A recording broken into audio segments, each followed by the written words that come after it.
Muitas vezes você tem decisões judiciais onde a inconstitucionalidade do que se decidiu é flagrante, né?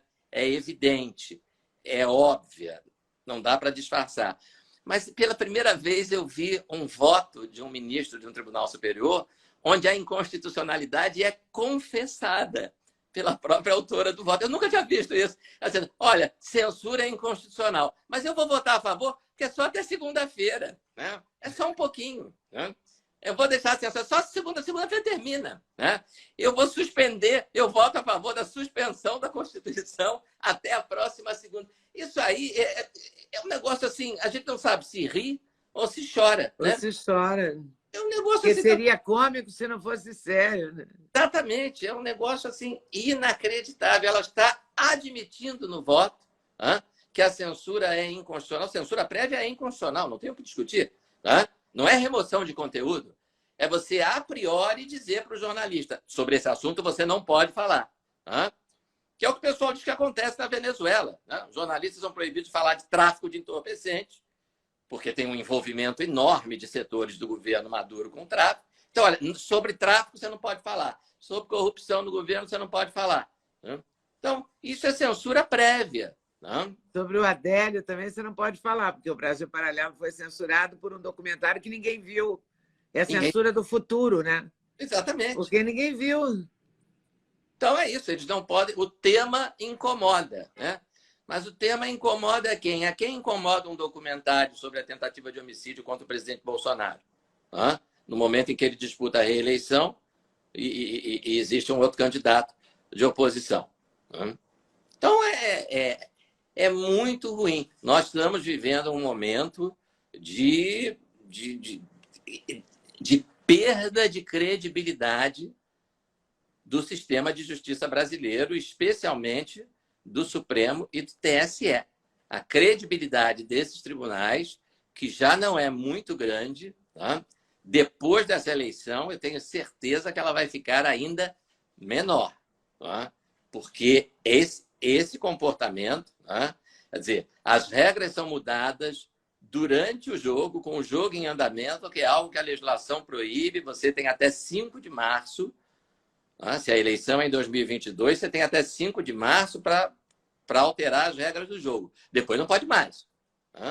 E eles alteraram, teve essa resolução assustadora do Tribunal Superior Eleitoral, em que, basicamente, como resumiu o The New York Times, um homem no Brasil, uma autoridade decide o que pode ou não pode ser dito online.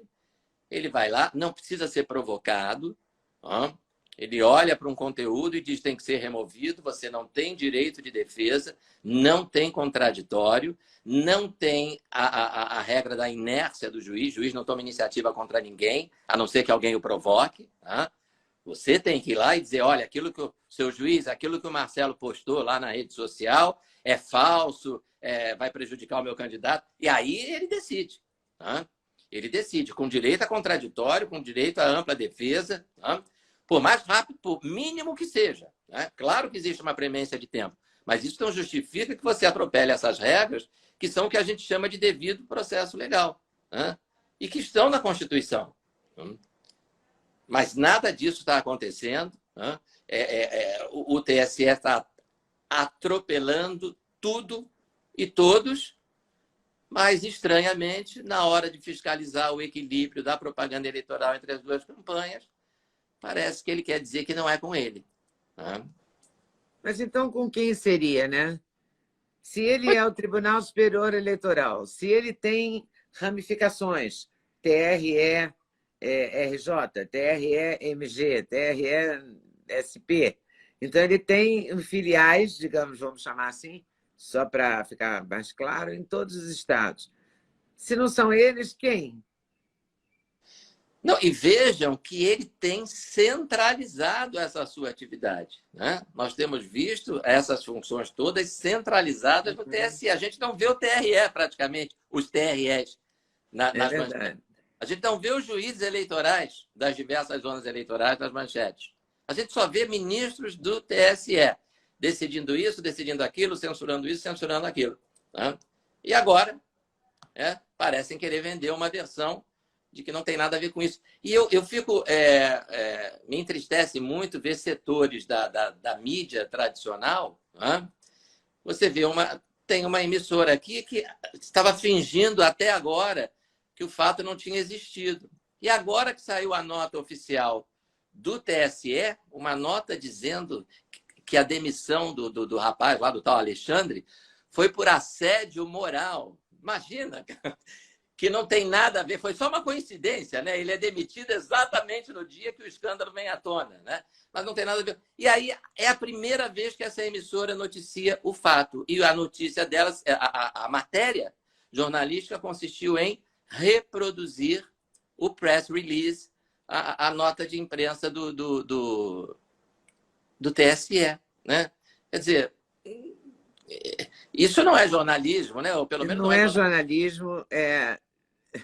Aliás, já não é jornalismo há muito tempo, vamos combinar também, né? Pois Mas a coisa é tão chocante, porque ontem, por exemplo, eu fiz uma live à noite, eu recebi, quase meia-noite, um documento do TRE do Rio de Janeiro, em que o desembargador, o último sobrenome é Leme, ele assina um documento dizendo que, pasme, que o Flamengo, se for campeão da Libertadores da América, não deve voltar ao Brasil no dia 30. O quê? É, exatamente isso. Eu fiz uma live, o documento papel timbrado. Eu chequei com o advogado do presidente da República, que foi o advogado que eu achei ontem à noite, o ACF, porque já eram quase meia-noite quando eu recebi essa nota. E ela diz, eu estou procurando ela aqui para lhe mostrar, entendeu? Porque o papel é timbrado, é assinado por esse desembargador, e ele fala de vários artigos. Essa carta é dirigida, esse ofício, né? É dirigido ao Landim, ao Luiz Rodolfo Landim Machado e ao seu Marcos Teixeira Braz, ou seja, o presidente do Conselho Diretor do Flamengo e o vice-presidente de futebol do clube.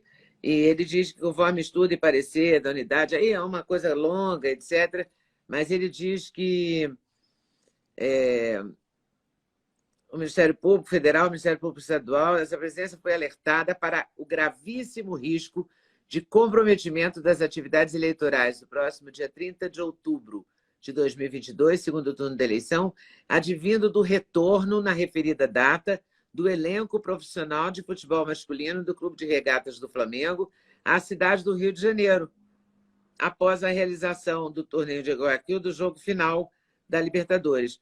O gravíssimo risco está diretamente relacionado à situação potencialmente semelhante quando o Flamengo ganhou o bicampeonato da Libertadores em 2019, porque teve festa na época, sabe?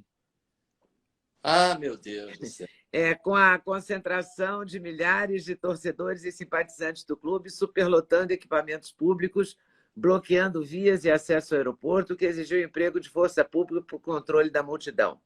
O risco concreto de aglomeração de grande vulto, diretamente estimulada pelo retorno do time de futebol, sob sua exclusiva responsabilidade, à cidade, no mesmo dia em que se realiza o segundo turno, no horário de 8 às 17, constituirá situação de extrema gravidade para as atividades eleitorais, especialmente porque, entre outras potenciais ocorrências, poderá causar o colapso das principais vias de acesso às zonas, seções e polos eleitorais, dificultar ou impedir a circulação de eleitores, eu estou resumindo, tá? Mas item por item, dificultar ou impedir a circulação de servidores, técnicos e colaboradores, impedir a distribuição de urnas eleitorais ou sua substituição, se forem necessárias, né?